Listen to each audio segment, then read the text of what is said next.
नमस्कार, अध्ययन अड्डा यूट्यूब चैनल पर एक बार फिर से आप सभी लोगों का बहुत बहुत स्वागत है।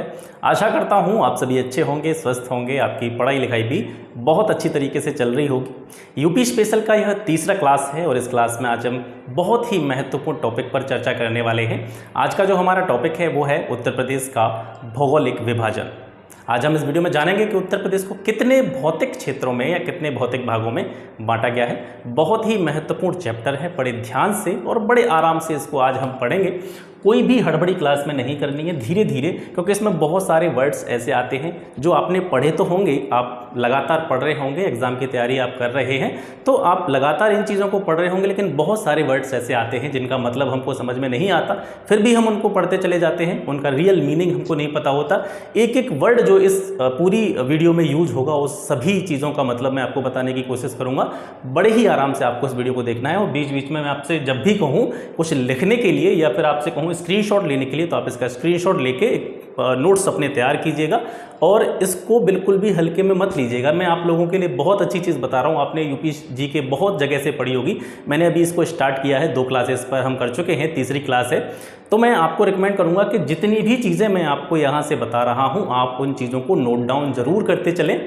ज़रूरी नहीं कि इसी एग्ज़ाम के लिए, आप किसी भी यूपी के एग्ज़ाम की तैयारी कर रहे हैं, हर एग्ज़ाम के लिए ये जो सीरीज़ है यूपी वाली ये बहुत ही हेल्पफुल होने वाली है। या फिर आप सिलेक्ट हो जाते हैं तो आपके बाद में आपके जो छोटे भाई बहन होंगे वो भी तैयारी करेंगे कंपटीशन की, उनके लिए भी ये चीज़ें बहुत ही ज़्यादा बेनिफिशियल होंगी। ठीक है, तो एक एक चीज़ को बहुत अच्छी तरीके से समझते हुए इस क्लास को स्टार्ट करते हैं। तो आज हम बात कर रहे हैं उत्तर प्रदेश के भौतिक या भौगोलिक विभाजन के बारे में। ये उत्तर प्रदेश का मैप आपके सामने नज़र आ रहा है, काफ़ी टाइम लगा था मुझे इसको बनाने में, तो ये मैप नज़र आ रहा है। इस मैप में मैंने यहाँ से फैक्ट पढ़ता चलूँगा, फैक्ट्स आप बुक में से भी पढ़ते होंगे, तो जो फैक्ट्स हैं मैं उनको यहाँ से आपको समझाता चलूँगा और फिर उसके बाद में मैप में सारी चीज़ों को 1 बाय 1 देखते रहेंगे, बहुत अच्छी तरीके से चीज़ों को समझने का प्रयास करेंगे। ठीक है, तो उत्तर प्रदेश के अगर भौगोलिक विभाजन की बात करें तो उत्तर प्रदेश को कुल मिलाकर के 3 भौतिक क्षेत्रों में या 3 भौतिक भागों में बांटा गया है। उनके नाम पहले देख लीजिए। जो उत्तर प्रदेश को बांटा गया है 3 भौगोलिक क्षेत्रों में, उनके नाम हैं। पहला जो भाग है उसका है भाबर एवं तराई। ठीक है, भाबर एवं तराई ये पहला भाग है। दूसरा भाग जो है उत्तर प्रदेश का वो है मध्य का मैदानी क्षेत्र या मध्य का मैदानी भाग। तीसरा भाग जो है वो है दक्षिण का पठारी प्रदेश। इन तीनों के बारे में हम 1 बाय 1 पढ़ेंगे। तो पहले आप मैप में ये देख लीजिए कि ये जो यूपी का जो मानचित्र बना हुआ है, मैप बना हुआ है, इसमें भाबर एवं तराई का क्षेत्र कौन सा है, मध्य का मैदानी क्षेत्र कौन सा है और दक्षिण का पठारी प्रदेश कौन सा है। वैसे आपको मैप देखकर ही आसानी से चीज़ें समझ में आ रही होंगी। जो ऊपर वाला हिस्सा आपको दिख रहा है, ये जो पट्टी आपको दिखाई दे रही है यहाँ से ऊपर वाली, इस पूरे क्षेत्र को हम संयुक्त रूप से क्या कहते हैं, भाबर और तराई का क्षेत्र। ठीक है, भाबर और तराई का क्षेत्र हम इसको कहते हैं। इसको भी मैंने 2 अलग अलग भागों में बांटा है।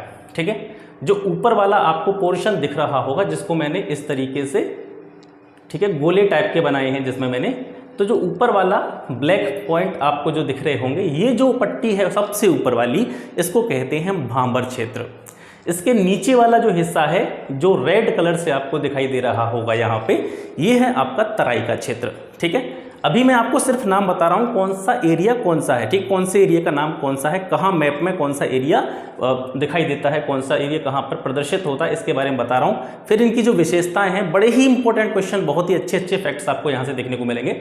अब जो बीच वाला बिल्कुल प्लेन एरिया आपको दिखाई दे रहा होगा यहाँ पे, ये जो जहाँ पर मैं हाथ रख रहा हूँ, ये जो प्लेन एरिया है पूरा, ये है मध्य का मैदानी क्षेत्र। ठीक है, मध्य का मैदानी भाग। और नीचे वाला जो हिस्सा है जो आपको बिल्कुल डॉटेड बिंदी टाइप की नज़र आ रही होंगी, ये जो पूरा हिस्सा है नीचे वाला उत्तर प्रदेश का जो दक्षिणी भाग है, ये जो है दक्षिण का पठारी प्रदेश या बुंदेलखंड का पठार भी इसको कहा जाता है। तो ये 3 प्रमुख भाग हैं जिनमें उत्तर प्रदेश को विभाजित किया जाता है। ठीक है, तो ये 3 प्रमुख हिस्से हो गए उत्तर प्रदेश के। अब 1 बाय 1 हम स्टार्ट करते हैं। सबसे पहले भाबर और तराई क्षेत्र से जो जो चीज़ें मैं आपको बताता चलूँगा, मैप पर जो भी समझाता चलूँ उसको आप नोट डाउन करते चलिएगा। ठीक है, तो सबसे पहले पढ़ते हैं भाबर एवं तराई क्षेत्र के बारे में।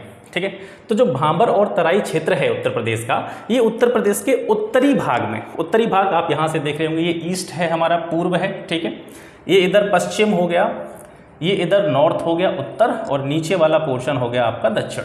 ठीक है, तो जो भाबर और तराई का, अभी मैं संयुक्त क्षेत्र की बात कर रहा हूँ, अलग अलग बात नहीं कर रहा हूँ मैं, भाबर और तराई की अलग अलग बात नहीं कर रहा हूँ। अब अलग अलग भी इनको पढ़ेंगे हम, भाबर कौन सा है, तराई कौन सा है।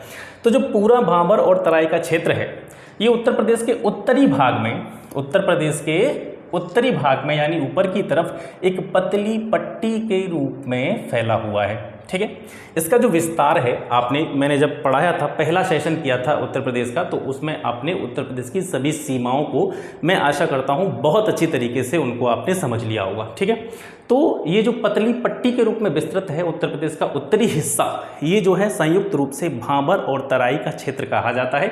इसके अगर विस्तार की अगर हम बात करें कि कहाँ से कहाँ तक ये फैला हुआ है, तो सहारनपुर से लेकर के, ध्यान रखेंगे, जो भाबर और तराई का क्षेत्र है उत्तर प्रदेश का, वो सहारनपुर से लेकर के कुशीनगर के पडरौना तक विस्तृत है। ठीक है, ये सहारनपुर है, यहाँ जो ऊपर उठा हुआ हिस्सा दिख रहा है आपको, ये जो उत्तरी सीमा है उत्तर प्रदेश की, सबसे उत्तरी सीमा सहारनपुर से लेकर के, और यहाँ पर आपका कुशीनगर पड़ता है, कुशीनगर में एक स्थान पड़ता है पडरौना, तो सहारनपुर से लेकर के कुशीनगर के पडरौना तक जो है भाबर और तराई का क्षेत्र विस्तृत है, फैला हुआ है। ठीक है, अब इसकी चौड़ाई की बात करें, जो सहारनपुर के आसपास का क्षेत्र है, ठीक है, यहाँ से हम स्टार्ट करते हैं, तो जो सहारनपुर के आसपास का क्षेत्र है, भाबर और तराई के क्षेत्र की बात कर रहा हूँ, तो इसमें जो सहारनपुर का जो एरिया है, इसके आसपास इसकी जो चौड़ाई है वो लगभग 34 से 35 किलोमीटर के बीच में पाई जाती है। ठीक है, सहारनपुर के आसपास जो चौड़ाई है भाबर तराई क्षेत्र की, वो लगभग 34 किलोमीटर है।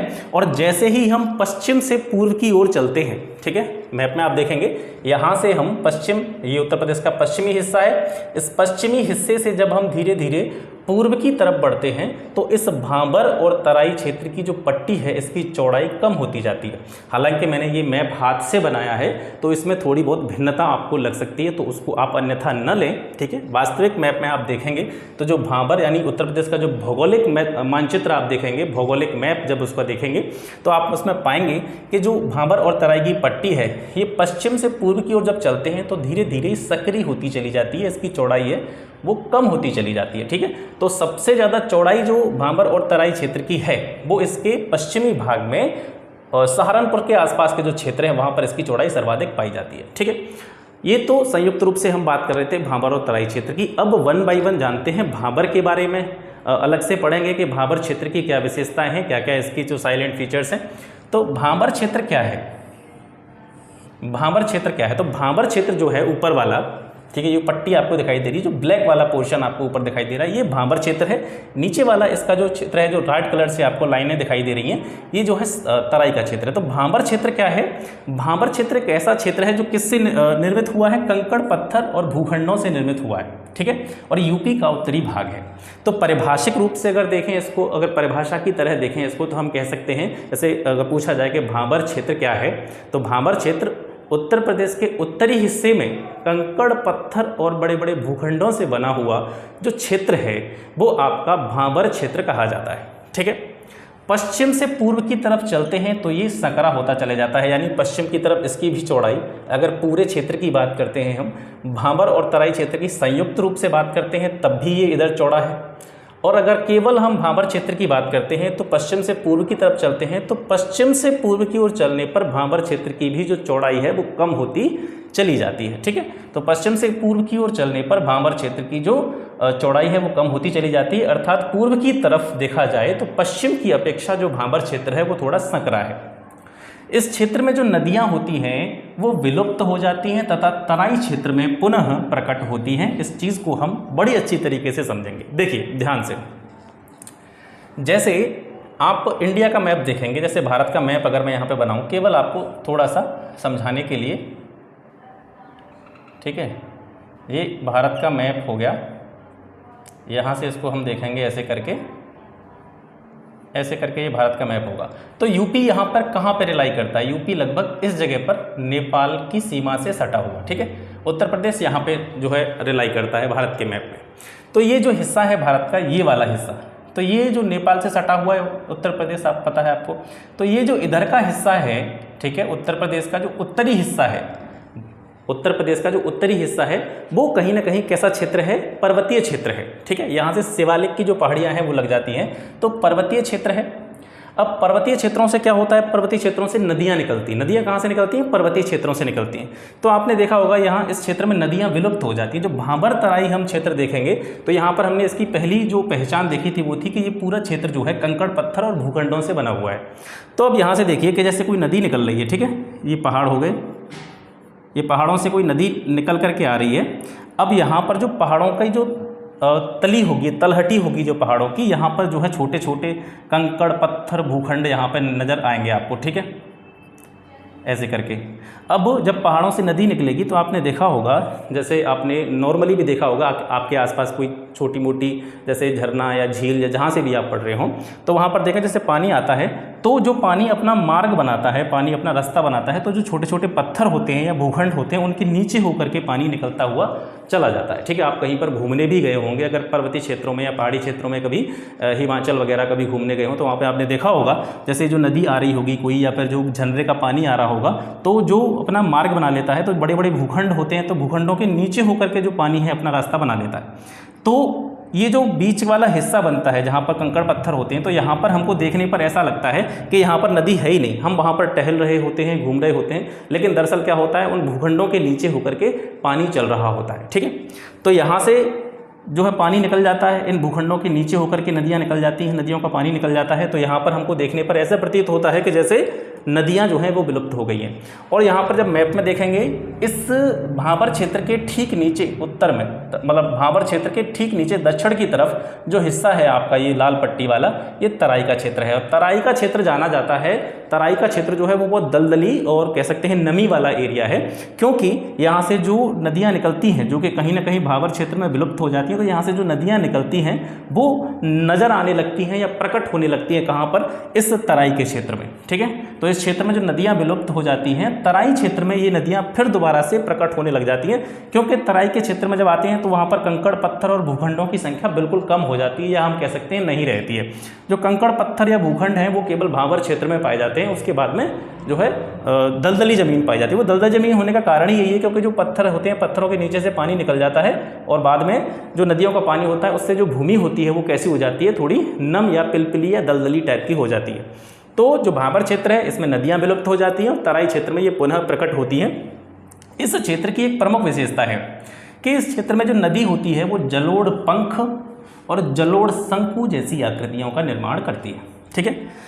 भाबर क्षेत्र में जो नदियां हैं वो क्या बनाती हैं, जलोढ़ पंख बनाती हैं, जलोढ़ शंकु बनाती हैं। अब जलोढ़ पंख और जलोढ़ शंकु का आपने नाम सुना होगा, हो सकता है आपको पता हो कि क्या होता है जलोढ़ पंख और जलोढ़ शंकु, और बहुत से आप में से ऐसे मित्र होंगे जिनको नहीं पता होगा कि जलोढ़ पंख क्या होता है, उन्होंने केवल पढ़ा होगा। भाबर क्षेत्र में जो नदियाँ होती हैं जलोढ़ पंख और जलोढ़ शंकु का निर्माण करती हैं, आपने सिर्फ पढ़ा होगा। इसको समझिए कैसे बनाते हैं, क्या होता है जलोढ़ पंख।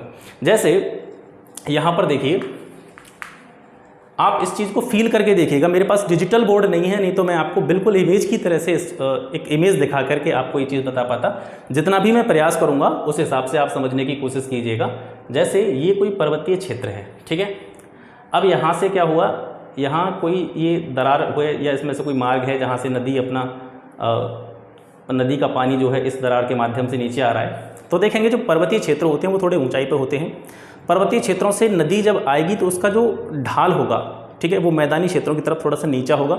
यहाँ पर इस जगह पर इसकी ऊंचाई जो है ज़्यादा होगी, और ये पानी जब नीचे आएगा तो ये धरातल की तरफ पानी आएगा, तो यहाँ पर जो आप कह सकते हैं कि जो ऊंचाई होगी वो कम होगी, ये वाला क्षेत्र जो है ज़्यादा ऊंचा होगा। तो जलोढ़ पंख का मतलब क्या होता है कि जब नदियाँ पर्वतीय क्षेत्र से निकल करके बाहर की तरफ आती हैं तो वो अपने साथ क्या लाती हैं, अवसाद लेकर के आती हैं, निक्षेप लेकर के आती हैं। मतलब धूल, मिट्टी, गंदगी, कीचड़ वगैरह इस तरीके से जो होता है उसको हम अवसाद कह सकते हैं। तो पानी के साथ अवसाद भी आते हैं, मिट्टी भी आती है पानी के साथ। तो दोनों में फ़र्क क्या है, दोनों को एक साथ समझने की कोशिश कीजिए कि जलोढ़ पंख होता है और जलोढ़ शंकु। जलोढ़ पंख कब बनता है, जब पानी के साथ में अवसाद कम आते हैं, ठीक है। अवसादों की मात्रा कम और पानी की मात्रा ज़्यादा। जब पानी की मात्रा ज़्यादा और अवसादों या निक्षेपों की या जो मिट्टी, गंदगी, कीचड़ वगैरह जो भी होगा उसकी मात्रा कम होगी, तो क्या होगा, पानी के वेग से वह जो अवसाद हैं वो दूर तक फैल जाएंगे, ठीक है। अब यहाँ से स्पीड में पानी आएगा, भाई ढलान से नीचे की तरफ पानी आएगा तो स्पीड में पानी आएगा, तो जो मिट्टी या अवसाद होगा उस पानी के वेग के कारण कुछ इस तरह से फैलेगा, ठीक है। यहाँ से नदी निकल रही है तो जो मिट्टी गंदगी, ठीक है, गाद वगैरह जिसको हम कह सकते हैं, वो इस तरीके से फैलेगा। तो इस तरीके की आकृति बन जाएगी यहाँ तक, ठीक है। यहाँ इस भाग में मिट्टी जमा हो जाएगी। तो ये जो ये आकृति जो आपको नज़र आ रही है, ये आकृति कैसी है, यहाँ से इसको पकड़िए, एक पंखे की तरह है, एक तरह से जो पंखा होता है ना हवा करने वाला पंख, ठीक है, तो पंख की जैसी आकृति बन जाती है। दोबारा से देखिए, जब पहाड़ी क्षेत्रों से या पर्वतीय क्षेत्रों से नदियाँ आती हैं और अपने साथ में जो भी अवसाद, गाद या मिट्टी लेकर के आती हैं, तो उसकी जो मात्रा होती है अवसाद, गाद या मिट्टी की, वो पानी की मात्रा की तुलना में कम होती है और पानी के वेग के कारण वह अवसाद, गाद या मिट्टी दूर तक फैल जाता है। तो वहाँ पर एक मिट्टी की परत जमा हो जाती है और वो ऐसी आकृति बनाती है जो एक पंख की तरह नज़र आती है। उसी को हम जलोढ़ पंख कहते हैं। और जलोढ़ इसको क्यों कहते हैं, तो नदियों के द्वारा जो मिट्टी लाई जाती है वो जलोढ़ प्रकार की मिट्टी होती है, ठीक है। कांप मिट्टी भी उसको कहते हैं, कांप मिट्टी कह लीजिए या जलोढ़ मिट्टी कह लीजिए। तो कांप या जलोढ़ मिट्टी इस तरीके से आती है और पंख जैसी आकृति बना देती है, इसी को हम जलोढ़ पंख कहते हैं। ये आकृतियाँ कहाँ बनती हैं, ये भाबर और तराई क्षेत्रों में बनती। अब इसके बाद में जलोढ़ शंकु।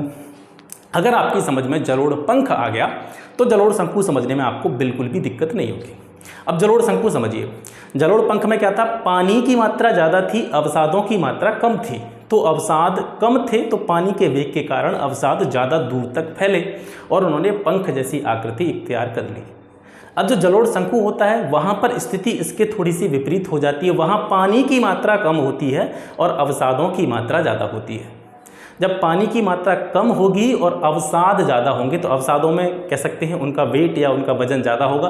पानी का वेग कम है, अवसादों की मात्रा ज़्यादा है, तो अवसाद ज़्यादा दूर तक नहीं जाएंगे और ज़्यादा दूर तक नहीं जाएंगे तो एक ही जगह पर वो मिट्टी है वो इकट्ठी होती चली जाएगी और एक शंकु के आकार के रूप में वो इस तरीके से इकट्ठी हो जाएगी, ठीक है। मिट्टी जो है इस आकार में इकट्ठी हो जाएगी और शंकु जैसी आकृति वो बना लेगी और इसी को हम कहते हैं जलोढ़ शंकु, ठीक है। मैं आशा करता हूँ जलोढ़ पंख और जलोढ़ शंकु ये दोनों चीज़ें आपकी समझ में बहुत अच्छी तरीके से आ गई होंगी। सबसे पहले आप एक काम कीजिए, इसका लीजिए स्क्रीनशॉट, उसके बाद में हम तराई क्षेत्र के बारे में जानते हैं। भाबर के बाद अब आता है तराई का क्षेत्र। तो तराई का क्षेत्र अगर आप मैप में देखेंगे तो जो भाबर का क्षेत्र है उसके दक्षिण वाला जो हिस्सा है वो तराई का क्षेत्र कहलाता है, ठीक है। तराई के क्षेत्र को अगर देखें तो भाबर के दक्षिण में जो दलदली एवं गाद मिट्टी वाला, ठीक है, दलदली मतलब वहाँ पर वर्षा ज़्यादा होती है, नदियाँ जो है एक तरह से कह सकते हैं जो भाबर क्षेत्र है वहाँ से निकल करके तराई के क्षेत्र में प्रकट होती हैं, तो पानी की अधिकता होती है, तो भूमि एक तरह से पिलपिली टाइप की, दलदली टाइप की हो जाती है। तो भाबर के दक्षिण में जो दलदली, गाद मिट्टी वाला और महीन अवसादों से निर्मित क्षेत्र जो है वह तराई का क्षेत्र कहलाता है, ठीक है। दलदली क्षेत्र तो इसीलिए होता है क्योंकि यहाँ पानी की अधिकता है, ठीक है, नदियाँ इसी क्षेत्र में प्रकट होती हैं। दूसरी चीज़, नदियाँ जब आती हैं पर्वतीय क्षेत्रों से बहते हुए, नदियाँ जब पहाड़ी क्षेत्रों से पर्वतीय क्षेत्रों से बहती हुई आती हैं तो पानी जब भी बह कर के आएगा और जिस भूमि से बहता हुआ आएगा वो अपने साथ में गाद, मिट्टी, अवसाद, महीन अवसाद मतलब मिट्टी के छोटे छोटे कण, ठीक है, मिट्टी के बहुत सारे छोटे छोटे कण उनको लेकर के आएगा, तो वही क्या हो जाते हैं, महीन अवसाद। तो जो पूरा क्षेत्र है तराई का ये किससे बना हुआ है, गाद मिट्टी वाला महीन अवसाद जो है उनसे बना हुआ है। और ये जो गाद मिट्टी है या जो भी दलदल है या जो भी महीन अवसाद हैं ये किसके द्वारा लाए गए हैं, पर्वतों से निकलने वाली नदियों के द्वारा इस क्षेत्र में इकट्ठे किए गए हैं, ठीक है। पूर्व में इसकी अगर चौड़ाई देखें, पूर्व ये साइड, ठीक है, पूर्व में इसकी चौड़ाई देखें तो यह लगभग 80 से 90 किलोमीटर की चौड़ाई पाई जाती है, ये वाला जो हिस्सा है पूर्व में, ठीक है। पूर्व वाली जो इसकी पट्टी है तराई क्षेत्र की हम बात कर रहे हैं तो 80 से 90 किलोमीटर की चौड़ाई इसकी पाई जाती है। एक प्रमुख बात आप यहाँ से ध्यान रखेंगे, जब हम भाबर क्षेत्र के बारे में पढ़ रहे थे तो हमने देखा था कि इस पोर्शन की चौड़ाई यानी पश्चिमी भाग की चौड़ाई ज़्यादा थी और पूर्वी भाग की चौड़ाई कम थी। मैंने यहाँ पे हालांकि थोड़ा सा बनाने का उसको प्रयास किया है। यहाँ पर आप देखेंगे भाबर क्षेत्र को, तो भाबर क्षेत्र का जो पश्चिमी हिस्सा है ये थोड़ा चौड़ा है और ये वाला जो हिस्सा है पूर्वी क्षेत्र भाबर का ये थोड़ा सा सकरा है। और अगर देखें तराई के क्षेत्र की बात तो इसका जो पूर्वी हिस्सा है तराई के क्षेत्र का ये चौड़ा है और पश्चिमी हिस्सा पूर्वी क्षेत्र की अपेक्षा थोड़ा सा सकरा है, ठीक है। दोनों को आप ध्यान रखेंगे अंतर इसमें। और संयुक्त रूप से अगर देखें तो पश्चिमी भाग ही इसका चौड़ा है और पूर्वी भाग इसका थोड़ा सा सकरा है। संयुक्त रूप से अगर भाबर तराई को अगर हम संयुक्त रूप से देखते हैं तो पश्चिमी हिस्सा इसका चौड़ा है, पूर्वी हिस्सा पश्चिमी भाग की अपेक्षा थोड़ा सा सकरा है, ठीक है। वैसे मैं जो आज बहुत धीरे धीरे पढ़ा रहा हूँ आपको, क्योंकि ये चीज़ें थोड़ी सी सेंसिटिव हैं, थोड़ी सी भी मिस्टेक हुई यहाँ से तो गलत हो जाएगा। तो आशा करता हूँ चीज़ें आपको बिल्कुल अच्छी तरीके से समझ में आ रही होंगी, ठीक है। तो पूर्व में चौड़ाई हमने देखी तराई क्षेत्र की 80 से 90 किलोमीटर। जब भी हम पूर्व से पश्चिम की ओर बढ़ते हैं, कहाँ पर? तराई क्षेत्र में। तराई क्षेत्र में जब हम पूर्व से पश्चिम की ओर जाते हैं, पूर्व से अगर हम पश्चिम की ओर जाते हैं तराई क्षेत्र में, तो जो चौड़ाई है इसकी सर धीरे धीरे कम होती चली जाती है, या हम कह सकते हैं कि पश्चिम में जो तराई का क्षेत्र है इसकी चौड़ाई पूर्व की अपेक्षा थोड़ी सी कम है। क्योंकि आप जानते हैं तराई के क्षेत्र में वर्षा अधिक होती है। तराई के क्षेत्र में वर्षा अधिक होने का कारण, फिर मैं ज़्यादा डिटेल में जाऊँगा तो ये मैं कहीं ना कहीं टॉपिक से भटक जाऊँगा, लेकिन चलो फिर भी बता देते हैं थोड़ा सा।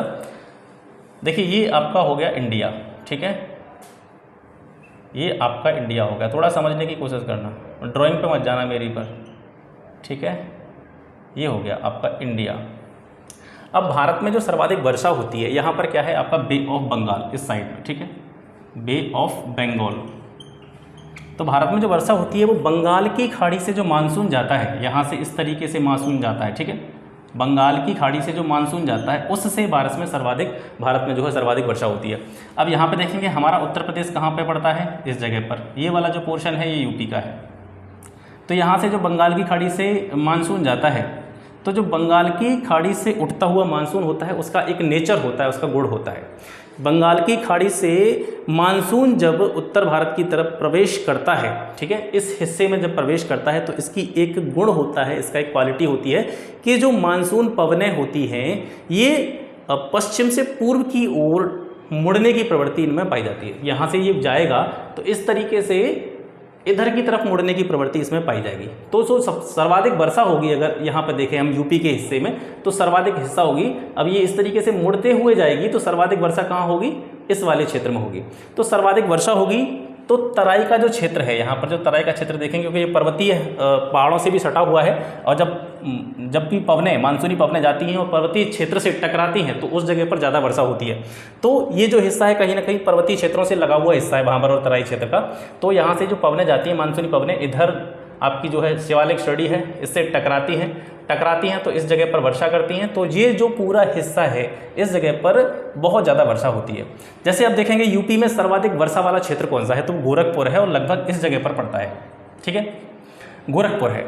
तो क्योंकि ये जो है तराई का क्षेत्र है, पूरा तराई का क्षेत्र है और इस जगह पर वर्षा ज़्यादा होती है, तो जो गोरखपुर है, क्योंकि मैंने बताया था जो बंगाल की खाड़ी से उठने वाली पवनें होती हैं उनमें क्या होता है, वो इस तरीके से घूमती हुई जाती हैं, मतलब पश्चिम दिशा से पूर्व की ओर मुड़ने की इनमें प्रवृत्ति पाई जाती है। तो पश्चिम से पूर्व की ओर मुड़ेंगी, इधर इस साइड में अगर ये मुड़ेंगी तो जहाँ पर गोरखपुर पड़ेगा वो यूपी में, और ये इस तरीके से मुड़ेंगी और फिर यहाँ से पर्वतीय क्षेत्रों से टकराएंगी। तो इस तराई के क्षेत्र में जो सबसे ज़्यादा वर्षा होगी वो गोरखपुर में होगी। यही कारण है कि जो गोरखपुर है इसमें सर्वाधिक वर्षा यूपी में होती है, ठीक है। अब यहाँ से एक फैक्ट और देख लेते हैं कि सबसे कम वर्षा जो होती है, वैसे इसके बारे में हम जब जलवायु पढ़ेंगे, क्लाइमेट पढ़ेंगे यूपी का, तब और अच्छी तरीके से पढ़ेंगे। तो जो सबसे कम वर्षा वाला क्षेत्र है यूपी का वो कौन सा है? मथुरा है। तो मथुरा आप यहाँ से बिल्कुल ईजिली समझ लेंगे कि यहाँ से जब बंगाल की खाड़ी से जो मानसूनी पवनें जाएंगी और उनमें पश्चिम से पूर्व की ओर मुड़ने की प्रवृत्ति पाई जाएगी, तो जब ये ऊपर जाएंगी पर्वतीय क्षेत्रों से टकराएंगी तो सर्वाधिक वर्षा यहाँ पर होगी। तो जब ये पश्चिम से पूर्व की ओर मुड़ेंगी तो यहाँ पर पड़ता है आपका मथुरा लगभग, ठीक है, यानी मथुरा लगभग आपका इस जगह पर पड़ेगा यहाँ पर, ठीक है। तो ये जो हिस्सा होता है कहीं ना कहीं, अब जैसे अब यहाँ पर मैंने आपको समझाया, अब जो मानसूनी पवनें आ रही हैं वो इस तरीके से आएंगी तो इस तरीके से मुड़ जाएंगी, ठीक है, पश्चिम से पूर्व की ओर मुड़ जाएंगी, पूर्व की ओर मुड़ जाएंगी, इधर यहाँ पर पूरी शिवालिक रेंज है, यहाँ से टकराएंगी, सर्वाधिक वर्षा यहाँ पे कर देंगी। ये वाला जो पोर्शन होता है कहीं ना कहीं कम वर्षा प्राप्त करता है। इसका कारण यही है कि जो बंगाली खाड़ी से उठने वाली जो मानसूनी पवन होती हैं उनमें पश्चिम से पूर्व की ओर मुड़ने की प्रवृत्ति पाई जाती है। इसके साथ साथ उत्तर से दक्षिण की ओर भी मुड़ने की प्रवृत्ति इनमें पाई जाती है, मतलब इधर से इधर की तरफ तो मुड़ती हैं, इसके साथ साथ ऊपर से नीचे की तरफ भी इनमें मुड़ने की प्रवृत्ति पाई जाती है। तो ये वाला जो हिस्सा है ये कहीं ना कहीं कम वर्षा प्राप्त करता है, और इसी क्षेत्र में आपका मथुरा पड़ जाता है जो सबसे कम वर्षा वाला क्षेत्र है यूपी में, ठीक है। तो यहाँ पर अधिक वर्षा होती है, और अधिक वर्षा के कारण यहाँ पर जो है मैदान कैसे पाए जाते हैं? दलदली मैदान पाए जाते हैं। एक और चीज़ देखते हैं, जो पूरा हिस्सा है, ये सारे फैक्ट जो मैं बोल रहा हूँ ये किताबों में लिखे हुए हैं, बस मैं उनको अपनी तरफ से जितनी अच्छी तरीके से मैं आपको समझा सकता हूँ उतनी अच्छी तरीके से समझाने का प्रयास कर रहा हूँ, ठीक है। जितने भी फैक्ट मैं यहाँ पे लिख रहा हूँ मैंने इनकी उत्पत्ति नहीं की है, या मैं ही इनको मतलब मैं ही इनका जन्मदाता हूँ। ये सारी चीज़ें किताबों में लिखी हैं, मैं भी किताबों से ही पढ़ के आपको पढ़ा रहा हूँ। तो बस फ़र्क इतना है कि मैं उसको आपको थोड़ी सी जो चीज़ें हैं, जो चीज़ें आपको दिक्कत देती हैं, जो चीज़ें आप समझ नहीं पाते, उन चीज़ों को बस मैं आपको थोड़ा सा समझाने की प्रयास कर रहा हूँ। तो जैसे हमने देखा था, ये अधिक वर्षा वाला क्षेत्र है पूरा तराई का एरिया। तो अधिक वर्षा होगी तो मैदान कैसे होंगे, यहाँ पे दलदली क्षेत्र जो होगा वो कैसा होगा, दलदली क्षेत्र होगा। और जहाँ पर ज़्यादा वर्षा होगी, तो जल भराव की स्थिति होगी, और जल भराव की स्थिति होगी तो वहाँ पर मच्छर वगैरह मतलब छोटे मोटे जो कीट पतंगे होते हैं उनकी संख्या भी ज़्यादा होगी। तो कहीं ना कहीं ये जो तराई वाला क्षेत्र है, ये स्वास्थ्य की दृष्टि से इसकी जो जलवायु है, इसका जो क्लाइमेट है, वो स्वास्थ्य की दशा से, स्वास्थ्य की कंडीशन के हिसाब से देखें तो अच्छा नहीं है। यहाँ पर बहुत सारी बीमारियाँ अक्सर करके देखने को मिलती हैं। डेंगू, मलेरिया जैसी बीमारियाँ इस क्षेत्र में बहुत ज़्यादा मात्रा में देखने को मिलती हैं। स्वास्थ्य की दृष्टि से यह जो क्षेत्र है, इसकी जो जलवायु है वो अच्छी नहीं है। ओवरऑल अगर हम कहें कृषि की दृष्टि से, क्योंकि कृषि की दृष्टि से ये थोड़ा सा उर्वर भूमि होती है, यहाँ की उपजाऊ जमीन होती है। क्योंकि क्या होता है कि जो नदियाँ आती हैं, ये क्षेत्र का निर्माण ही तो नदियों के द्वारा जो बहाकर अवसाद लाए जाते हैं, जो भी कह सकते हैं महीन अवसाद लाए जाते हैं, मिट्टी लाई जाती है पहाड़ों से निकल करके, तो उसी से तो इस क्षेत्र का निर्माण हुआ है। तो जो प्रमुख रूप से मिट्टी पाई जाती है वो यहाँ पर जलोढ़ मिट्टी पाई जाती है। थोड़ा दलदली एरिया है, वर्षा की मात्रा यहाँ ठीक ठाक रहती है, तो कुल मिलाकर के जो कृषि है वो यहाँ पर ठीक ठाक होती है। और ज़्यादा पानी होता है तो कृषि कौन सी फसल की ज़्यादा यहाँ पर मात्रा पाई जाएगी? भाई पानी की ज़्यादा आवश्यकता किस फसल को होती है? कपास को होती है, गन्ने को होती है, धान को होती है, ठीक है। तो गन्ना और धान की जो खेती है वो इस क्षेत्र में सर्वाधिक मात्रा में देखी जाती है। इसके अलावा यहाँ की जो वनस्पतियाँ हैं या पेड़ पौधे हैं वो देखें तो यहाँ पर साल के पेड़, हल्दू, सेमल, शाखू, ठीक है, ये वृक्ष जो है यहाँ पर पाए जाते हैं। इसके अलावा यहाँ की जो घासें होती हैं वो बहुत लंबी लंबी घासें यहाँ पर पाई जाती हैं, ठीक है। उत्तर प्रदेश के ऊंचाई वाले भागों में मिलने वाली जो प्राचीनतम जलोढ़ मिट्टी है उसको क्या कहा जाता है? राढ़ कहा जाता है। बहुत इंपॉर्टेंट क्वेश्चन है, कई बार ये पूछा गया है, ठीक है। तो ये तराई का क्षेत्र के बारे में हमने पढ़ा। आशा करता हूँ ये चीज़ें आपको समझ में आई होंगी। भांबर और तराई क्लियर हो चुका है। भांबर और तराई में जो फैक्ट्स हो सकते थे, जो इंपॉर्टेंट चीज़ें हो सकती थी वो मैंने आपको बताने का प्रयास किया। फिर भी अगर कुछ छूट जाता है तो आप कमेंट के माध्यम से मुझे बताएं, ठीक है। और उससे क्या होगा, जब कमेंट के थ्रू आप बताएंगे तो आपके जो और भी साथी होंगे उनको भी उस चीज़ के बारे में जानने को मिलेगा, ठीक है। तो इसका पहले स्क्रीनशॉट ले लीजिए, फिर आगे की चीज़ों की तरफ बढ़ते हैं। मध्य के मैदानी भाग को समझते हैं। भांबर और तराई क्षेत्र के बाद में अब देखते हैं मध्य का जो मैदानी क्षेत्र है उसके बारे में कौन कौन सी चीज़ें यहाँ से निकल करके आती हैं। तो जो मध्य का मैदानी क्षेत्र आप देख रहे होंगे, ये जो बीच का प्लेन पोर्शन जो आपको दिखाई दे रहा है, बिल्कुल खाली जो पोर्शन दिखाई दे रहा है, ये पूरा मध्य का मैदानी क्षेत्र है।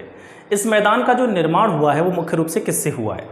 गंगा और उसकी जितनी भी सहायक नदी हैं, जैसे गंगा की सहायक नदी कौन कौन सी हैं? यमुना हो गई आपकी, घाघरा हो गई, गोमती, शारदा, राप्ती, रामगंगा, गंडक, ये सभी जो नदियां हैं ये गंगा की सहायक नदियां हैं। तो जो मध्य के मैदान का निर्माण हुआ है ये गंगा और उसकी सहायक नदियों के द्वारा जो भी लाई गई कांप मिट्टी है। कांप मिट्टी का मतलब जो जलोढ़ मिट्टी के बारे में हम बात कर रहे थे उसी को हम कांप मिट्टी कहते हैं, ठीक है। इसको कछारी मिट्टी भी कहते हैं। तो कांप मिट्टी कह लीजिए या जलोढ़ मिट्टी कह लीजिए, तो गंगा और उसकी सहायक नदियों यमुना, घाघरा, गोमती, शारदा, गंडक, राप्ती, रामगंगा, इन सभी के द्वारा जो कांप मिट्टी या जलोढ़ मिट्टी के जो अवक्षेप हैं, निक्षेप हैं, वो लाए गए हैं और पूरे मैदान पर फैला दिए गए हैं। जैसे ज़्यादातर जो नदियाँ हैं वो पहाड़ी क्षेत्रों से निकलती हैं, आपको पता है। तो पहाड़ी क्षेत्रों से निकलती हैं, इस वाले क्षेत्र में तो विलुप्त ही हो जाती हैं नदियाँ, क्योंकि यहाँ बड़े बड़े भूखंड हैं, उनके नीचे से पानी निकल जाता है। फिर जो नदियाँ प्रकट होती हैं इस क्षेत्र में, ठीक है, इस क्षेत्र में प्रकट होती हैं, तो इस क्षेत्र में प्रकट होंगी नदियाँ, तो ये जो है दलदली टाइप का पाया जाता है। अब यहाँ से नदियों का पानी चला आता है तो अपने साथ में बहुत सारे महीन मिट्टी के कण जो होते हैं अवसादों के रूप में बहा करके लाए जाते हैं नदियों के द्वारा, फिर इस पूरे मैदान में फैला दिए जाते हैं। इन्हीं से इस पूरे मैदान का निर्माण हुआ है, ठीक है।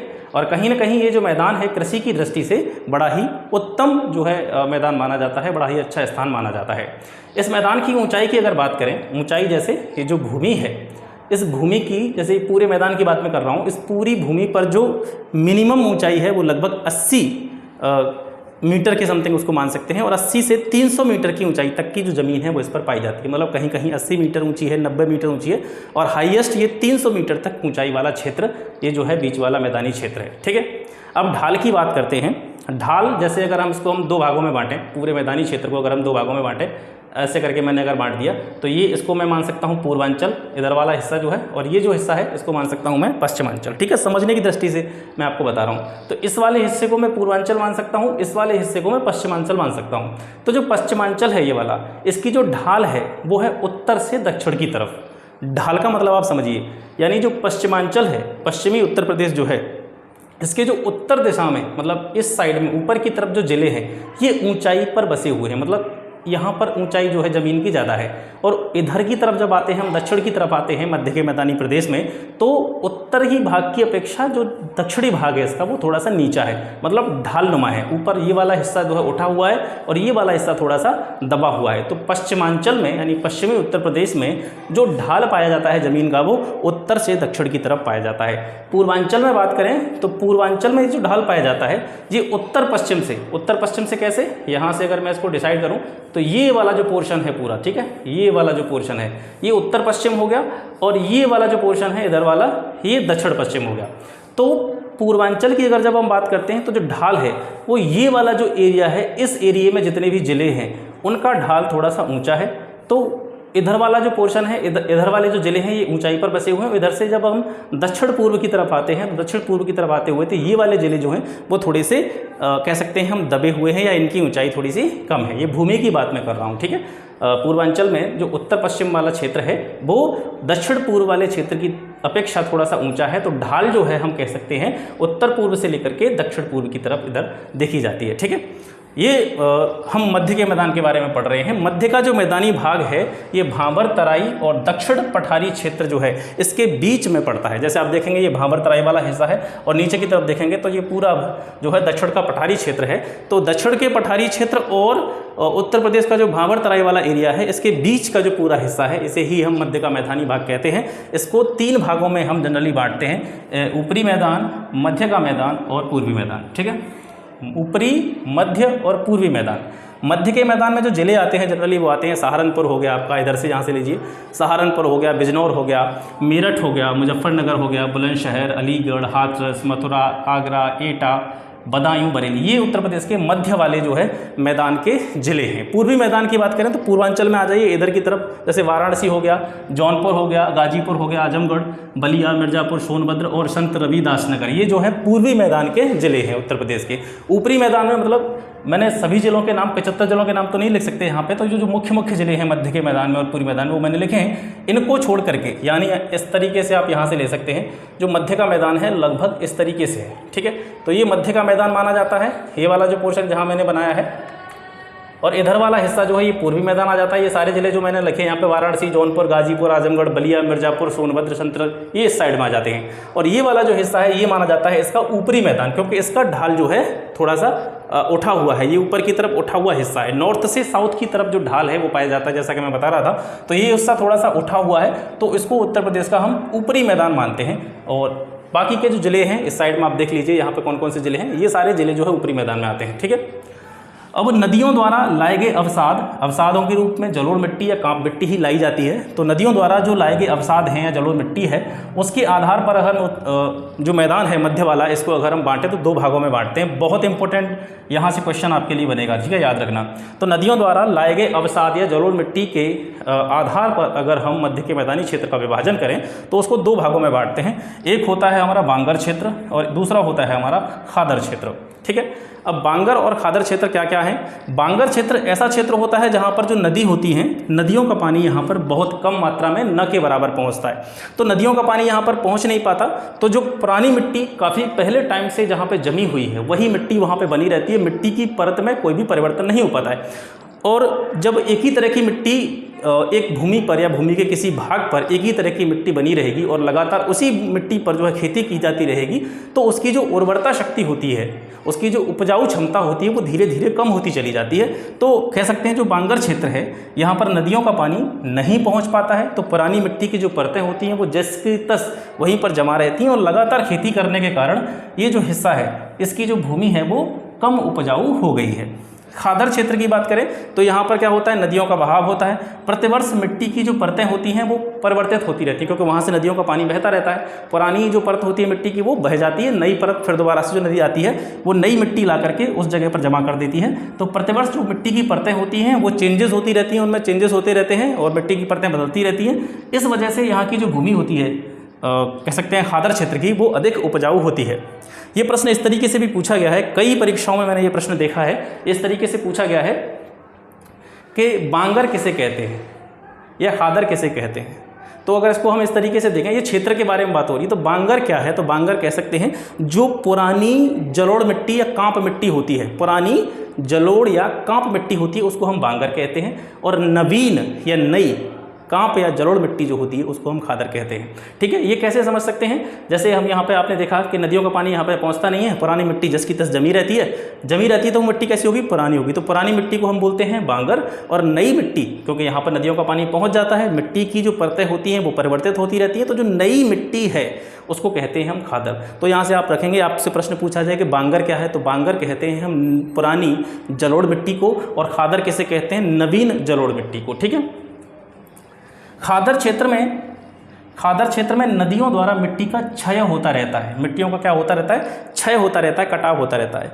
देखिए खादर क्षेत्र में जैसे आपने यहाँ पे देखा मिट्टी की परतों में परिवर्तन होता है, तो जो है नई मिट्टी आती रहती है, नई जलोढ़ मिट्टी आती रहती है, तो उसकी जो भूमि होती है वो उपजाऊ होती है, यहाँ पर जो है अधिक उर्वर जमीन पाई जाती है। लेकिन इसके साथ साथ इसका एक नुकसान भी है, जब नदियाँ लगातार यहाँ से प्रवाहित होती रहती हैं तो क्या होता है, जो खादर क्षेत्र है, इस खादर क्षेत्र में नदियों के द्वारा जो मिट्टी होती है, मिट्टी का कटाव हो जाता है, मिट्टी का क्षय होता रहता है। इस वजह से किसका निर्माण होता है, बीहड़ों का निर्माण होता है।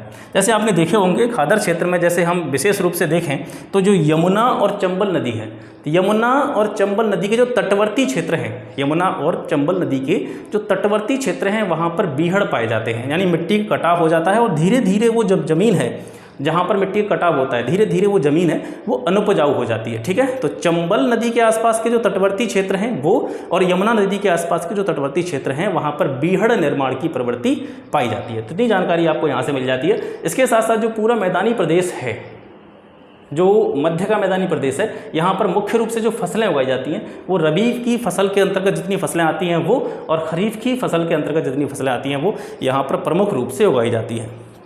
एक दो प्रश्न और देखिए यहाँ से बड़े महत्वपूर्ण बन सकते हैं कि जैसे ये पूरा मध्य का मैदानी भाग है, ठीक है, मध्य का मैदानी भाग है, आपसे प्रश्न पूछा जा सकता है कि मध्य के मैदानी भाग की पूर्वी सीमा को निर्धारित कौन करता है।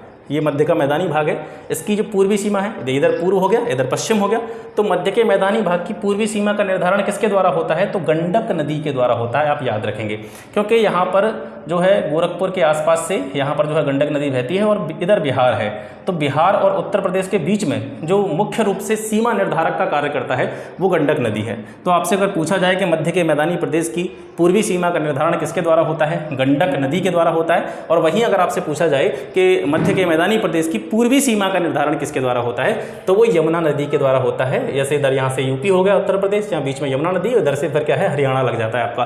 तो हरियाणा और उत्तर प्रदेश के बीच में इधर से यमुना नदी है, इधर बिहार और उत्तर प्रदेश के बीच में गंडक नदी है। तो पूर्वी सीमा का निर्धारण उत्तर प्रदेश के मध्य के मैदानी भाग का कौन करता है, गंडक नदी, और पूर्वी जो पश्चिमी सीमा का निर्धारण मध्य के मैदानी प्रदेश की का वो कौन करती है, यमुना नदी करती है। ठीक है, तो ये हो गया आपका मध्य का मैदानी भाग। यहाँ से मैं उम्मीद करता हूँ कि और ज़्यादा प्रश्न यहाँ से नहीं आएंगे, ये पर्याप्त है, इतना अगर आप पढ़ लेंगे।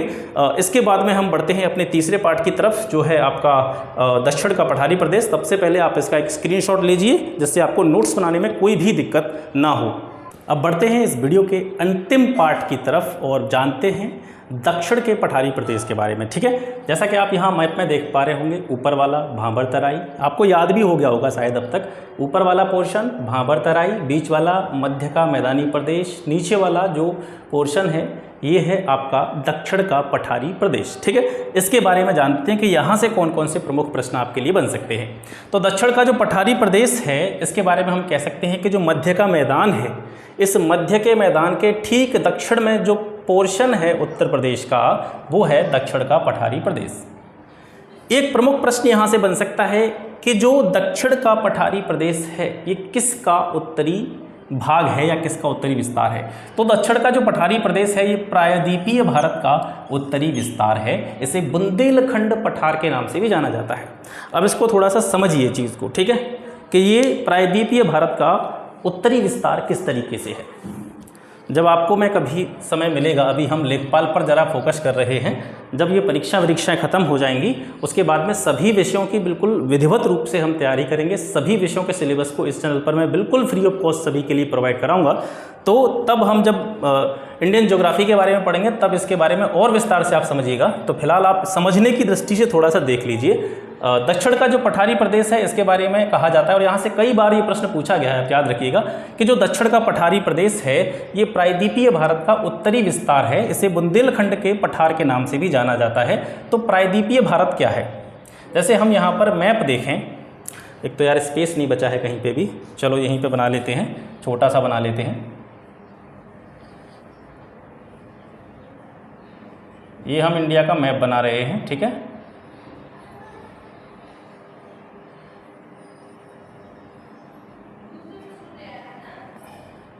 ये अब प्रायद्वीपीय भारत किसको कहते हैं? सबसे पहले समझिए प्रायद्वीप क्या होता है। प्रायद्वीप वह भाग होता है, वह भूभाग होता है जो तीन तरफ से जल से घिरा होता है, समुद्र से घिरा होता है, एक तरफ से वो भूमि से घिरा हुआ होता है। उस भूखंड को हम कहते हैं प्रायद्वीप।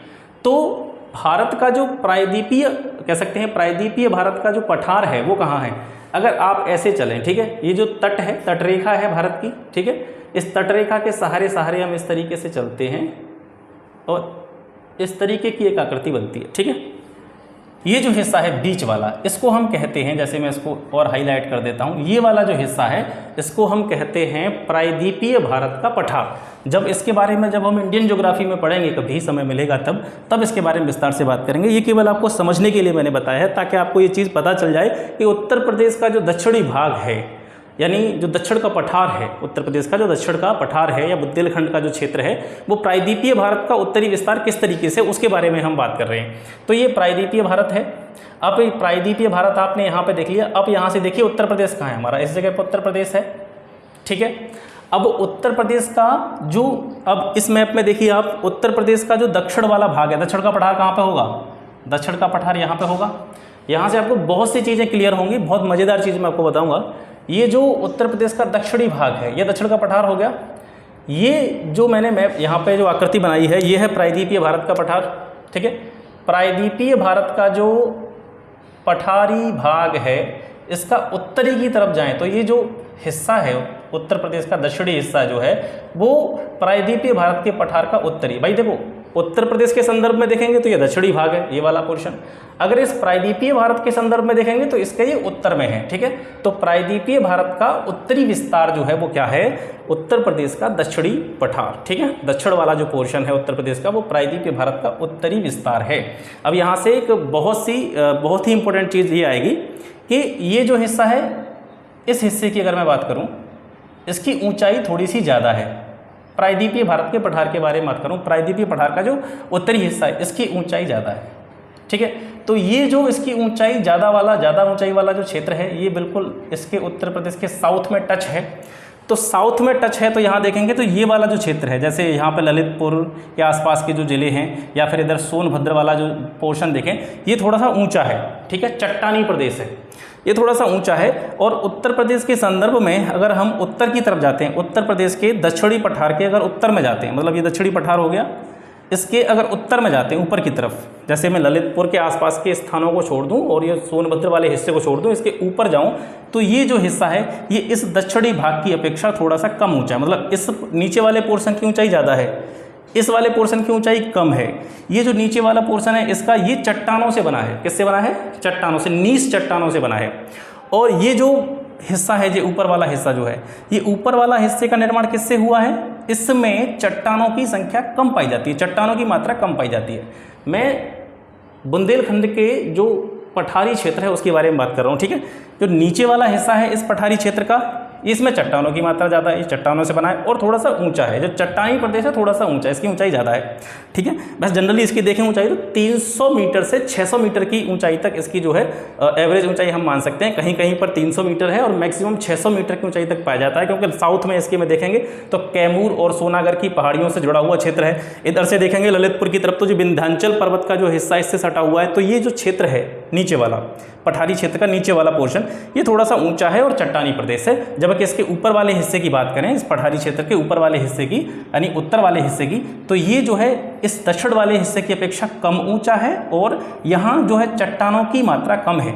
ये जो है चट्टानों की मात्रा कम होने का एक प्रमुख कारण क्या है कि ये जो ऊपरी हिस्सा है इसका, ये किससे सटा हुआ है? ये मध्य के मैदानी प्रदेश से सटा हुआ है, मध्य के मैदानी प्रदेश से सटा हुआ है। और मध्य के मैदानी प्रदेश का निर्माण किससे हुआ है? नदियों द्वारा जो अवसाद लाए गए थे, जल और मिट्टी के जो भी निक्षेप लाए गए थे, उनसे इस मध्य के मैदानी प्रदेश का निर्माण हुआ है। मध्य के मैदानी प्रदेश से ये स्पर्श करता है, तो इसका जो हिस्सा है, ये वाला हिस्सा मतलब प्रारंभ वाला हिस्सा, जो उत्तर वाला हिस्सा है पठारी प्रदेश का, ये वाला हिस्सा, इसमें जो है जलोढ़ मिट्टी के अवक्षेप बहुत कम मात्रा में पाए जाते हैं। मतलब यहाँ पर मिट्टी की मात्रा ज़्यादा है तुलनात्मक रूप से देखें तो चट्टानों की अपेक्षा। नीचे वाले पोर्शन में देखेंगे तो यहाँ चट्टान नीच चट्टानों की अधिकता पाई जाती है। ठीक है, तो यहाँ से आप समझ गए होंगे कि जो प्रायद्वीपीय भारत का पठार है, इसका उत्तरी भाग, इसके उत्तरी भाग का विस्तार ही क्या है? ये जो विंध्याचल पर्वत के आसपास का जो क्षेत्र है, या फिर हम कह सकते हैं उत्तर प्रदेश का जो दक्षिणी पठार है, ये प्रायद्वीपीय भारत के उत्तरी भाग का विस्तार है। ठीक है, इसको क्या कहते हैं हम पूरे को? बुंदेलखंड का पठार भी इसको कहते हैं। ढाल देखें तो जैसे मैं बात कर रहा था, दक्षिण से उत्तर की तरफ इसकी ढाल है।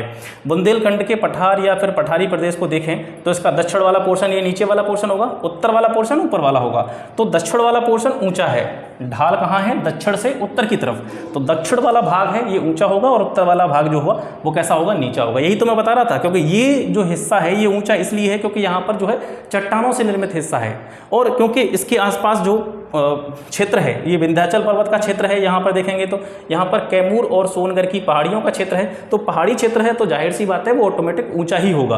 तो ये क्षेत्र जो है इसका ऊंचा है, तो ढाल इसका कहाँ हुआ? दक्षिण से उत्तर की तरफ।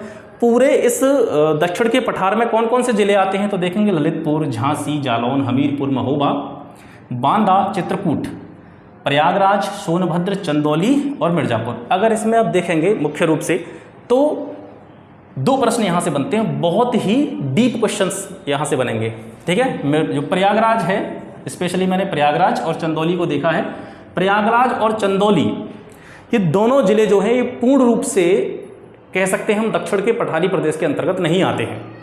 प्रयागराज की मेजा और करछना तहसील, ठीक है ध्यान रखेंगे, प्रयागराज की मेजा और करछना तहसील ये जो हैं दक्षिण के पठारी प्रदेश के अंतर्गत आती हैं, बाकी वो पूर्वांचल में चला जाता है, बाकी हिस्सा जो प्रयागराज का है। इसी तरीके से चंदौली को देखें तो इसकी चकिया तहसील, प्रयागराज की मेजा और करछना तहसील और चंदौली की चकिया तहसील ये ही दक्षिण के पठारी प्रदेश के अंतर्गत आते हैं, बाकी हिस्सा इनका जो है ईस्ट यूपी में चला जाता है, पूर्वांचल में चला जाता है। तो प्रश्न आपसे पूछा जा सकता है कि प्रयागराज का कौन सा हिस्सा या चंदौली का कौन सा हिस्सा या चंदौली की कौन सी तहसील, प्रयागराज की कौन सी तहसील दक्षिण के पठारी प्रदेश के अंतर्गत आती है? तो प्रयागराज की मेजा करछना तहसील, चंदौली की चकिया तहसील। ये सारे फैक्ट आपकी किताबों में लिखे हुए हैं, लेकिन मैंने आपको जैसा कि कहा था वीडियो में थोड़ा सा टाइम लग जाता है। टाइम इसीलिए लग जाता है क्योंकि मैं तब तक चीज़ें आपको डिलीवर नहीं करता जब तक मैं फुली एश्योर्ड नहीं होता किसी चीज़ के बारे में। जब तक मैं आपको कोई चीज़ बढ़िया तरीके से समझा ही नहीं पाऊंगा तब तक इस चीज़ को बेफजूल में इस बोर्ड पर लिख के मैं आपको डिलीवर करता रहूँ, उससे कोई फायदा नहीं है। ठीक है, हालांकि ये चीज़ मैंने आपसे कही है, टाइम थोड़ा सा ज़रूर लग रहा है, लेकिन चीज़ें आपको बहुत ही बेहतर तरीके से और बिल्कुल क्लियरली मिलेंगी। आपको कोई भी डाउट बिल्कुल रहेगा ही नहीं दिमाग में, सारे डाउट्स को मैं आपके बिना पूछे यहाँ पे क्लियर करने का प्रयास करूँगा। और दूसरी चीज़, जैसा कि मैं आपसे कह चुका हूँ कि जो लेखपाल के लिए हम पढ़ रहे हैं फिलहाल, और जल्दी ही मैं यूपी पुलिस के लिए भी स्टार्ट करने वाला हूँ। जो भी बच्चे यूपी पुलिस की तैयारी करना चाहते हैं तो वो भी इससे जुड़ सकते हैं, बिल्कुल फ्री इनिशिएटिव है, इसका कोई चार्ज मैं आपसे नहीं लूँगा और किसी भी पेड कोर्स से बेहतर कंटेंट मैं आपको देने का यहाँ पे प्रयास करूँगा। तो जो लेखपाल का पेपर होना है 19 जून को, उससे पहले मैं इस पूरी यूपी जीके को कंप्लीट कर दूंगा। तो बार बार इस चीज़ का कमेंट ना करें कि सर यूपी जीके को देख लीजिए, यूपी जीके का क्या होगा, ये कंप्लीट होगी कि नहीं होगी, तो उसके बारे में मुझको आपको बार बार कमेंट करने की आवश्यकता बिल्कुल भी नहीं है। बिल्कुल निश्चिंत होकर के आप इस चीज़ को देखते रहें। ठीक है, तो ये हो गई प्रयागराज की मेजा और करछना तहसील, चंदौली की चकिया तहसील। ये तहसील ही केवल जो है दक्षिण के पठारी प्रदेश के अंतर्गत आती हैं। औसत ऊंचाई देखेंगे, अभी हम बात कर रहे थे इस पूरे पठारी प्रदेश की जो औसत ऊंचाई है मिनिमम 300 मीटर से 600 मीटर तक यहाँ पे देखी जाती है। यानी 300 मीटर से 600 मीटर का मतलब आप क्या समझेंगे, यहाँ जो उसका उत्तरी हिस्सा है, दक्षिणी पठारी प्रदेश का जो ऊपरी हिस्सा है यानी उत्तरी हिस्सा है, यहाँ पर ऊंचाई लगभग 300 मीटर के आसपास होती है। और जैसे जैसे हम दक्षिणी भाग की तरफ बढ़ते हैं तो विंध्याचल पर्वत का एरिया मिलने लग जाता है, कैमूर सोनगढ़ की पहाड़ियों का क्षेत्र यहाँ पर दिखने लग जाता है। तो यहाँ पर जो ऊंचाई है, क्योंकि ये चट्टानी और कह सकते हैं पर्वतीय क्षेत्र है, तो यहाँ पर ऊंचाई जो है इसकी ऑटोमेटिक बढ़ने लग जाती है। बुंदेलखंड का जो निर्माण हुआ है, बुंदेलखंड का ये निर्माण हुआ है, ये पूरा बुंदेलखंड जो है इसका निर्माण किससे हुआ है, विंध्याचल क्रम की या विंध्य क्रम की जो प्राचीनतम चट्टानें हैं जिनको नीस चट्टानें कहा जाता है, उनसे इसका निर्माण हुआ है। अब यहाँ पर भी आपको 2 डीप क्वेश्चन देखने को मिलेंगे। डीप क्वेश्चन कैसे, मैंने इसको 2 भागों में बांटा था, बुंदेलखंड को पूरे को, जो दक्षिण का पठारी प्रदेश है इसको मैं 2 भागों में बांटने की कोशिश कर रहा हूँ। एक तो है इसका उच्च प्रदेश। अब उच्च प्रदेश कौन सा है आप देखेंगे, जो दक्षिण वाला हिस्सा है वो उच्च प्रदेश है, ऊंचा हुआ प्रदेश है, ठीक है। और इसका जो उत्तरी भाग है वो थोड़ा सा इसकी अपेक्षा नीचा प्रदेश है, उसको हम निम्न प्रदेश कह सकते हैं। तो इसको 2 भागों में बांट ली। जैसे मैं इसको यहाँ पर बताऊँ, यहाँ से यहाँ तक इस लाइन से नीचे वाला हिस्सा जो है ये उच्च प्रदेश है और इस लाइन से ऊपर वाला जो हिस्सा है वो निम्न प्रदेश है। तो बुंदेलखंड के इस उच्च प्रदेश का निर्माण जो हुआ है वो नीच चट्टानों से हुआ। जैसे कि मैंने आपसे कहा था, नीचे जो है चट्टानी हिस्सा है इसका, नीच चट्टानें। तो जो चट्टानें हैं, जिन चट्टानों से ये दक्षिण वाला इसका भाग बना है, वो कौन से टाइप की चट्टानें हैं, वो नीच चट्टानें हैं। और देखी जाए कि इसका जो उत्तरी हिस्सा है या जो निम्न प्रदेश है जिसकी कम ऊंचाई है, जो निम्न प्रदेश इसका बना हुआ है, वो किससे बना है, नदियों द्वारा निक्षेपित मिट्टी से, ठीक है। नदियों द्वारा निक्षेपित मिट्टी से निम्न प्रदेश का निर्माण हुआ है। क्योंकि ये नदियों द्वारा निक्षेपित मिट्टी यहाँ पर कैसे आई, क्योंकि ये जो ऊपरी हिस्सा है इसका उत्तरी हिस्सा, ये किससे लगा हुआ है, ये मध्य के मैदानी क्षेत्र से स्पर्श करता है। मध्य के मैदानी क्षेत्र का निर्माण भी किससे हुआ है, नदियों द्वारा जो निक्षेप लाए गए हैं, अवसाद लाए गए हैं, उनके जमा होने से बना है। लेकिन इस मध्य के मैदानी क्षेत्र की अपेक्षा इसकी जो कह सकते हैं ज़मीन है वो कम उपजाऊ है, क्योंकि जो कह सकते हैं मुख्य रूप से अधिक मात्रा में जो जलोढ़ मिट्टी है वो यहीं पर ख़त्म हो जाती है। तो उसके छोटे मोटे कण या कह सकते हैं बहुत कम हिस्सा इस भाग तक आ पाता है। तो यहाँ पर जो है छोटी मोटी कह सकते हैं बहुत कम मात्रा में खेती होती है। इसका जो दक्षिणी भाग है, पठारी प्रदेश का दक्षिणी हिस्सा है, यहाँ पर तो खेती की स्थिति है ही नहीं, क्योंकि ये तो पूरा चट्टानी प्रदेश है। यहाँ पर तो मतलब खेती के बारे में सोच नहीं सकते। लेकिन इसका जो निम्न प्रदेश है, ऊपर वाला प्रदेश, यहाँ पर थोड़ी बहुत मात्रा में खेती की जाती है, क्योंकि ये जो मध्य के मैदानी प्रदेश से लगा हुआ हिस्सा है और नदियों द्वारा निक्षेपित मिट्टी से इसका निर्माण हुआ है, ठीक है। बुंदेलखंड का जो पश्चिमी भाग है, बुंदेलखंड देखिए पश्चिमी भाग, यहाँ से प्रश्न आपसे पूछा जा सकता है कि जो बुंदेलखंड का पश्चिमी भाग है इसकी सीमा का निर्धारण किसके द्वारा होता है। तो बुंदेलखंड के पश्चिमी भाग की सीमा का निर्धारण बेतवा नदी करती है, ठीक है। बुंदेलखंड की पश्चिमी सीमा का निर्धारण बेतवा नदी करती है। दक्षिणी सीमा का निर्धारण अगर बात करें तो विंध्याचल पर्वत और कैमूर और सोनगढ़ की पहाड़ियाँ, ये इसकी दक्षिणी सीमा बनाते हैं। इसके अलावा बुंदेलखंड के पश्चिमी भाग में काली मिट्टी का जमाव पाया जाता है। यानी जो पश्चिमी भाग है इधर वाला, यहाँ पर काली मिट्टी का जमाव पाया जाता है। काली मिट्टी का जमाव होने के पीछे एक रीज़न है यहाँ पर, क्योंकि ये जो हिस्सा है, ये जो हिस्सा है सर, ये जो है मालवा का पठार है, और मालवा का पठार पूरा काली मिट्टी का क्षेत्र है। मालवा के पठार पर काली मिट्टी की अधिकता पाई जाती है और मालवा के पठार से सटा हुआ हिस्सा है इसका जो पश्चिमी भाग है बुंदेलखंड का, ठीक है। तो यहाँ पर जो है काली मिट्टी भी बहुत मात्रा में पाई जाती है, क्योंकि ये मालवा के पठार का विस्तार है। इसके अलावा बुंदेलखंड में चलास नामक घास पाई जाती है। मोस्ट इंपॉर्टेंट क्वेश्चन, ठीक है। बुंदेलखंड में चलास नामक घास पाई जाती है। नदियों की बात करें तो इस क्षेत्र में कौन कौन सी प्रमुख नदियां हैं, नदियां हैं चंबल, बेतवा, केन, सोन, टोंस, ठीक है। चंबल और बेतवा जो है ये किस में मिल जाती हैं, ये यमुना में मिल जाती हैं, यमुना की सहायक नदी है। और सोन और टोंस नदियां जो हैं ये गंगा की सहायक नदी है, गंगा में मिल जाती हैं, ठीक है। इसके साथ साथ ये सारी चीज़ें आपने यहाँ पे देखी, इससे आपको एक चीज़ क्लियर हो गई होगी कि जो बुंदेलखंड का क्षेत्र है ये कम वर्षा वाला क्षेत्र है। जैसा कि मैं आपको बता रहा था, यहाँ से बंगाल की खाड़ी से जो मानसून जाता है वो इस तरीके से घूम जाता है, ठीक है। तो इस क्षेत्र में वो है बहुत कम वर्षा मिलती है, क्योंकि ये जो क्षेत्र है ये कह सकते हैं जो हमारी शिवालिक श्रेणी है उससे काफ़ी दूर का क्षेत्र है।